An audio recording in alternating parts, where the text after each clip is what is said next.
Voy a abordar lo que son los sistemas institucionales de una integración. Los esquemas que los estados partes adoptan en ese proceso de integración, en ese avance de integración, en la evolución de la integración, pasa por diversas etapas o diversos grados o diversos niveles de integración, que a veces puede diferir en cuanto a la cantidad, al número de etapas, pero eso no hace la cuestión.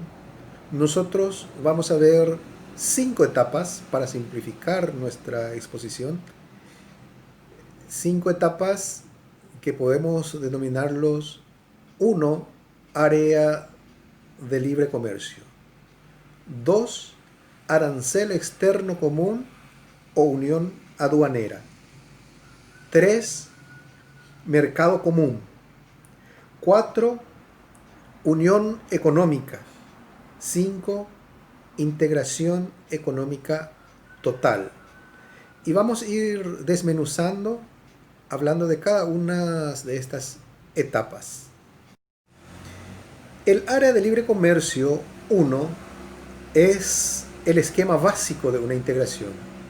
Es el inicio de una integración. Se caracteriza por la formación de un área entre los estados partes en donde se van suprimiendo lentamente, paulatinamente, las trabas aduaneras o los gravámenes aduaneros hasta su total eliminación. Generalmente se establece un tiempo, un lapso de tiempo para la total eliminación de estas trabas aduaneras. En esta etapa, los estados mantienen su política comercial con relación a terceros países, su política tributaria aduanera. 2, arancel externo común o unión aduanera. Después del área de libre comercio se pasa a una etapa de arancel externo común. En esta etapa lo que ocurre es que se establece un arancel aduanero común entre los estados partes.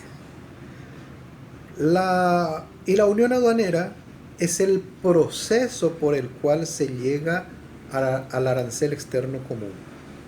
O sea, aquellos estados que tengan sus aranceles elevados van bajando paulatinamente. Aquellos socios, estados miembros que tengan sus aranceles bajos, lo van elevando lentamente hasta llegar a un punto de coincidencia, de equilibrio. A eso se le denomina, a ese proceso se le denomina unión aduanera. Dicho de otra manera, se establece una política aduanera y arancelaria compartida con los otros estados miembros. 3. Llegamos al mercado común.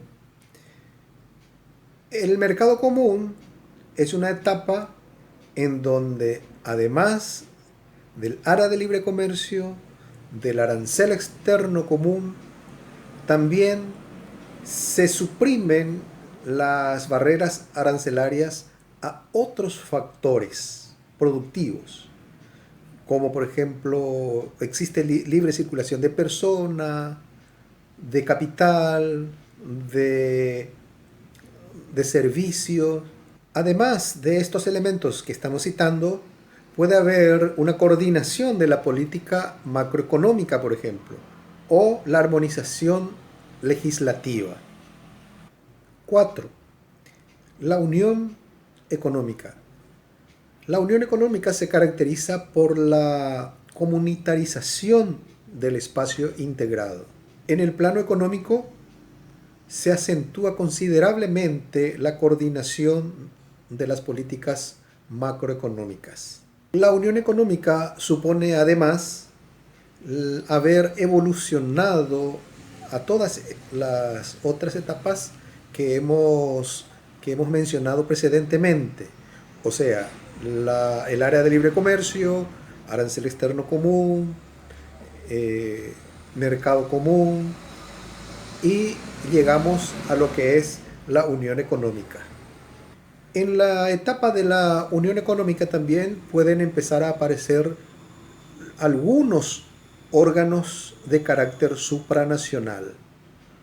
Algunos. 5. Llegamos a la integración económica total. La integración económica total conlleva la práctica de una sola política en todas las materias importantes de la vida política, social, económica de los estados partes. En otras palabras, todos los órganos son de carácter supranacional. Ahora vamos a ver lo que se entiende de interestatalidad y supranacionalidad para poder ir comprendiendo mejor todo el proceso de una integración. ¿Qué se entiende por interestatalidad? Bien, los procesos de integración se estructuran por medio de instrumentos internacionales o normas internacionales, los cuales regulan su estructura y funcionamiento. Estos instrumentos o estos acuerdos plasmados en instrumentos crean órganos de carácter interestatal o intergubernamental u órganos de carácter supranacional o supraestatal que producen a su vez normas jurídicas para que la integración pueda operar o pueda funcionar orgánicamente. O sea, la interestatalidad viene a ser la expresión de intereses compartidos de un conjunto de naciones que soberanamente deciden institucionalizar acciones conjuntas mediante acuerdos. Debemos entender que en cuanto a la interestatalidad, frente a un paradigma tradicional del derecho internacional, surge un nuevo concepto, una nueva forma de relación internacional que revoluciona los esquemas de simple y voluntarias cooperaciones de los estados entre sí. Bien, ahora veamos lo que es la supranacionalidad o la supraestatalidad. Podemos decir que es la expresión del sentido de comunidad de un conjunto de estados, lo cual, al decir de Adolfo Molijevich, es en donde los miembros de esa comunidad se hallan ligados por una voluntad ajena. Explicamos. Es la abdicación o la renuncia parcial de la autonomía decisoria o la soberanía de un Estado a favor de un órgano de poder representativo de la comunidad. Esto es así porque los estados, dentro de sus facultades regladas, libre y soberanamente deciden constituir un órgano distinto a ellos mismos, un órgano superior con facultades especiales o facultades superiores a las de estos mismos estados, o sea, un órgano de carácter supranacional. Entonces podemos concluir que el derecho de integración rige en las 3 primeras etapas de un proceso de integración, o sea, área de libre comercio, unión aduanera y mercado común. El derecho de integración sería el derecho que se refiere a las normas que se originan en los acuerdos suscritos entre partes o entre estados, por eso es interestatal, entre estados. Estos instrumentos suscritos por órganos interestatales o dentro del derecho de integración se requiere de un acto posterior. ¿Y cuál es este acto posterior?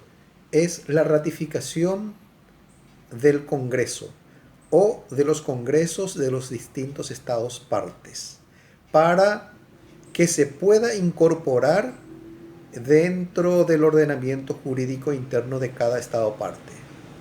Y del derecho comunitario, la doctrina nos dice que es la sistematización de las normas emanadas de órganos supranacionales. O sea, de este órgano superior que fue creado por estos mismos estados. Entonces, como no tiene necesidad del acto posterior para su validez, es de implementación inmediata, directa, prevalente dentro de la normativa interna de cada país. También hay que decir que el derecho comunitario rige en las dos últimas etapas del proceso de integración, o sea, unión económica e integración económica total. Muchísimas gracias, será hasta un próximo material.